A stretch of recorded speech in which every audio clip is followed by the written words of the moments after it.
So here we are in Europa Universalis at the start of the second period, or on turn 7. And looking over the objectives for period 2, I noticed something with an English objective, French national province and Calais owned. And I look back, and indeed, that's the way the first one is written.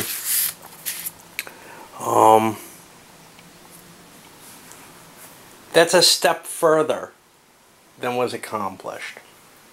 I don't know what to do. I think I'm going to penalize England the points that they got. But all along they were planning on, hey, it's just Calais, I can hold that, and avoiding war rather than trying to push a war.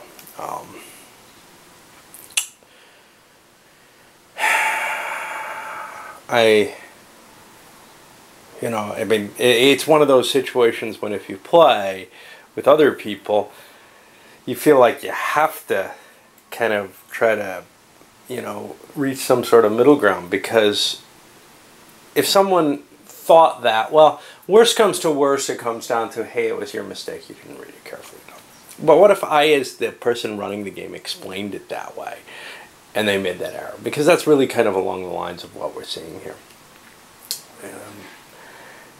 Everyone else thought it was one way, and then we find a rule that changes that situation. And I never know how to cope with those kind of things. If somebody's digging through the rules and they find something that contradicts what we've been playing, the explained rules that were in use for several turns. And there may be a reason to change them, but on the other hand, it is penalizing people who were under a certain assumption. I don't really mind penalizing England here. I don't really have strong ties to that player. No, I mean, I think they slipped away with a lot, but I kind of like to give them something because they wouldn't have made that pick. So I'm going to look at the victory points and maybe they can get something else for it. And it turns out there's a victory condition. All original provinces, Calais included, owned, and none enemy controlled, or with a revolt marker. It's worth only 50 points instead of the 100, and it reduces the risk, and it's in both periods. And that's actually more what was in line with what they were intending. So I feel nothing wrong with just taking 50 points off them, and they got 50 for it, which is a pretty good solution in this case. Okay, so looking over the choices for the period. England went with Monopoly in their CTZ as their biggest. They want to maintain their provinces, Scotland as a vassal, and more allies than anyone else. France went with Milan or Naples, Monopoly in their CTC, Holy Roman Empire, or Italian allies again. And no Habsburg or Spanish emperor for the Holy Roman Empire. Some of these are hard because they sound pretty iffy, like the last one, but it could just fall onto you. So it's kind of well, we'll see what happens.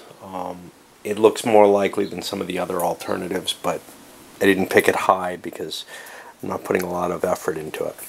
Venice keeping the Mamluks alive, all their original provinces, Mediterranean CTZ, and I'm not sure what that is actually. Oh, in Turkey. It's probably Monopoly actually. Italian minor allies. Portugal, no. Okay, so they have an interesting one. Portugal has two that are similar. In Asia, Africa, and India, there can be no opposing colonies or trading posts or whatever. That's one that they picked. Now that's a little bit, this is the harsher one with the penalty on it, because there are already 3 in place. They can have a war though, and there's an event that provokes that war that could come up, at least in the original, that allows them to remove those. If it's not coming up though, they're going to have a hard line to toe in terms of making that succeed. They'll have to actually declare war off of without a casus belli, perhaps. No colony or trading ports from Christian players in the Portuguese zone, basically. That same area. This does not count these three. And, well, if they get the first one, they're going to get the second one, right? It's just, they have, and that's a lot of points for both, 145 between the pair. That was the highest scoring you could get for both. If you pick that first one, you get a minus 20 penalty instead of the minus 10. So you might as well pump it up to where it gets a lot of points. Ports in all sea areas to India. They're not too far from this. They used to have this one. They've got to reinstall something there. They've got to pick this one up. And then they've got this one they don't have. Having the Cape helps a lot. And then, of course, they have to make it here and then to India itself. If they capture these, they'll have a boost on that. And keeping Tangier and Morocco, as they are more or less. Spain, no new Italian provinces for other players, and they keep their 4. Sole defender of the faith. No Turkish adjacent to the Habsburg home provinces. And taking Cusco, which isn't terribly... actually, it should be... I think this is... Yeah, no, this is Cusco. It doesn't look terribly easy, but it's often able to be managed in this in this period. It's a little harder than taking the Aztecs out, but and they don't have as good a leader, frankly. Pizarro does not match Cortez, and I think reasonably so. Some people put his great conquest as being the much more astounding fact. Frankly, I find what Cortez managed to do with how few men and how quickly and how completely Pizarro's establishment in the Inca Empire, that went on for quite a while in doubt. The Aztecs was almost a complete destruction. Okay. And for the Turks, destroying the Mamluks or Hungary gives them 100 points, but they get the penalty if either one survives. Okay? So they have to wipe them both out, and they actually get double the points if they wipe both out in one period. But they also pick up the penalty if either one survives. So it seems like a good value, and they want to aim for those. No Christians in the Black and Caspian. I'm wondering if maybe because the computer game has a Genoese colony up here in the Black Sea or trading post or something. I'm wondering if maybe there's supposed to be something like that, because quite simply, this is pretty unlikely. Of course, the Russians could end up down there grabbing Astrakhan. That's a possibility in this period. In the first period, I think it was out of the question, but I think there's automatic events that could get them down there. Seems unlikely, though. I'm going to take it and hope for those points. Half the North African miners as vassals. This is kind of a stretch goal, right? I mean, there's 1, 2, 3, 4, 5 of them. They're going to have to do some significant diplomacy. I'm assuming they're going to have the cash to do this once they take the Mamluks out. They do end up a lot wealthier at that point. And then finally capturing Vienna again. I see that as a complete stretch goal. But if the Turks can get to own Vienna, you know, they want it if they can get it. In a sense, it may not be worth doing simply because it's liable to unleash a crusade. Alright, we'll start some of the events and the economic stuff for this first turn of the period.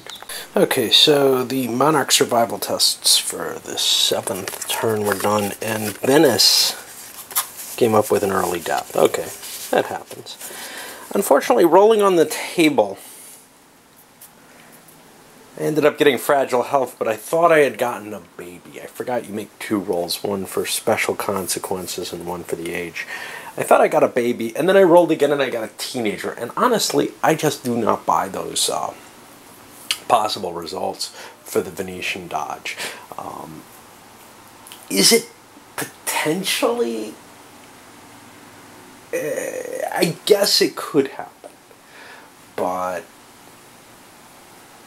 it seems to me, I don't remember Venice's rules. I don't know if I ever knew them. But looking in terms of succession and who was eligible to be elected Doge, I highly doubt that their actual law allowed for a child to be elected as Doge. On the other hand, the church had bishops who were very young children and cardinals who were elected as very young children. So, even if there was never a Doge who was that young, it strikes me as plausible that it could have happened, but it also seems very, very unlikely, and certainly not within the span that this table can create. So I simply bumped him up to a young adult and gave him a lot of turns. And it's just a weakness to me in the game that just shouldn't be there. He's got fragile health though, so he's got an increased chance of dying each turn. And he's actually very effective. 875. Alright, well, on to the... well, I have to sort them for initiative, but then on to the random events. A couple of events of interest happened. The Portuguese got a naval advances. I don't remember what maybe the enthusiasm for the Navy, wherever that is. No, I don't think that's it. I don't remember which one it is. But whatever it is, it gave... Damned if I know. It gave them a shift, an automatic shift, in the...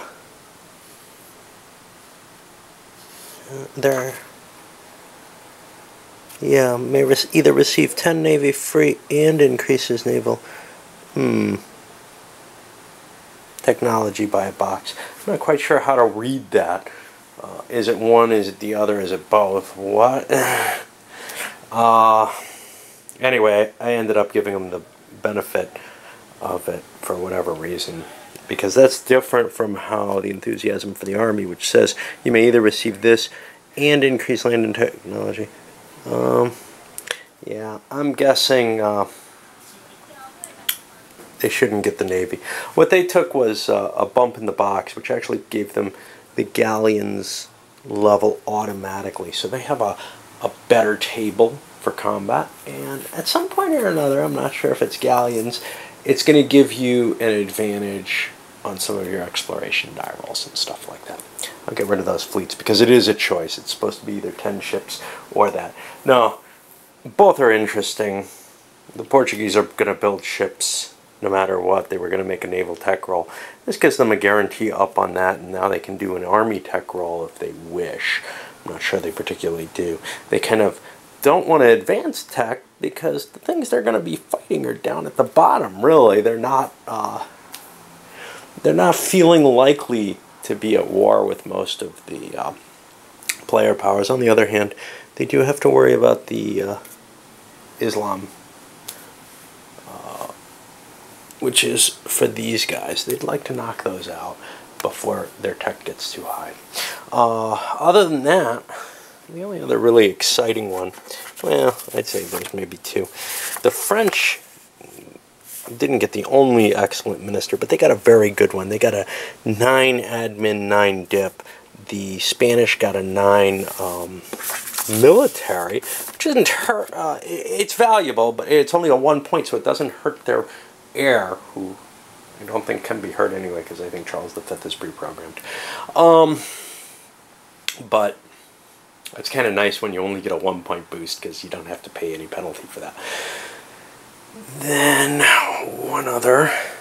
The English got a renewal of popularity, gave them $20 and bonuses on pretty much all their commercial type activities, although maybe not placement of commercial fleets, but colonization, trading posts, they can't do those, but DTI, FTI, manufacturers, all of which is really appealing because you have those you really want to up those things quickly as you enter a new period. Speaking of entering a new period, for each country, because we're in the new period, you're going to see some of the effects in terms of what they can do each turn have gone up.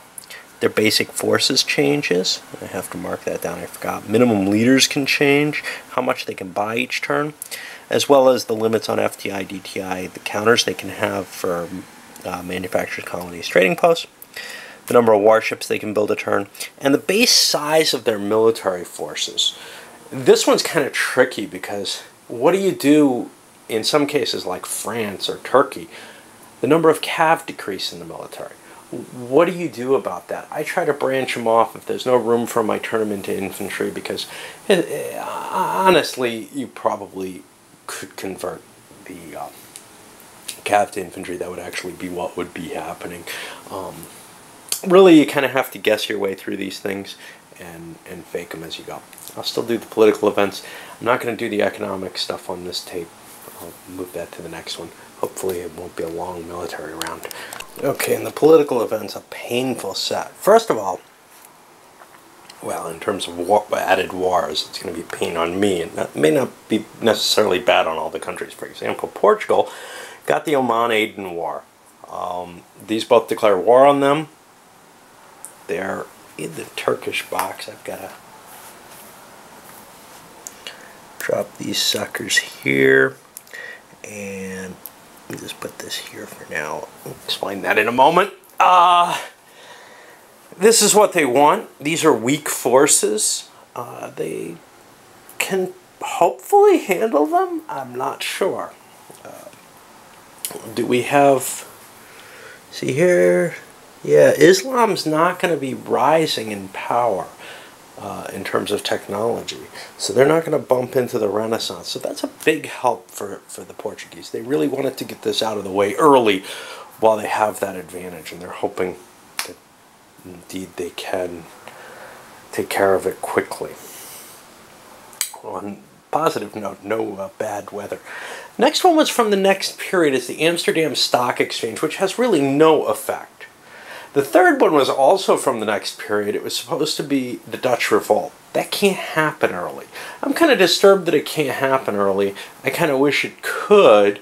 I've always felt that way, even with the original Right of the Rolls, was, gee, there was reason why that area would fall into revolt early, and that would be something I'd like to play out. Unfortunately, for various reasons, because the Netherlands is a major player, etc., it can't really be triggered early. So I've left it again this time. I usually kind of want to say, hey, it should happen early. Anyway, then came a decision, well, do I roll again on the next period, because you're supposed to re-roll it, or do I roll again on the original period? I chose to roll again on the original period. I think that makes more sense. If you hit bad events that can't happen in the next period, just push it back to where the original roll was. And in this case, I got a Persia declares war on Turkey. And I kind of screwed up and had Persia owning Iraq. They don't own them yet. But I've reselected that. And this puts Turkey in a really bad place. No way that they can finish the Mamluks or open up a war with the Mamluks at this point. But they're at war with both Poland and Persia. And these are their two big main bugaboos in the game. These guys are, you know, they have powerful armies. They're hard to bring to the peace table. And they can really ruin Turkey's chances even in a good game. But in this game, Turkey's really kind of struggling. They haven't taken the Mamluks out. They haven't taken the Hungarian. They haven't moved beyond trying to take the Mamluks out. And now they're facing some serious issues. Anyway, go on to the economics and get that on the next video probably. Whatever there is to do on it. Onward, I guess.